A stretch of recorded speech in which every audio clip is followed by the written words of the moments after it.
ఎన్ని ఏళ్ళైనా తీయని జ్ఞాపకమే ఈ మానవ జీవన పయనంలో బాల్యం అద్భుతమే మన బాల్యం అద్భుతమే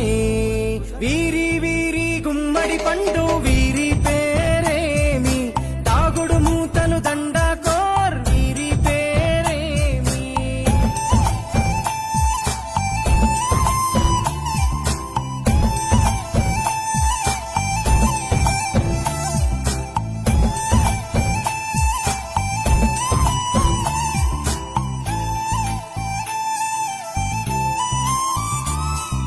పంటలు పంచి దొంగను ఎంచి రేసాటాడితి మందరమే రేగడి మట్టిని ముద్దగా చేసి బొమ్మరిల్లే కట్టితిమే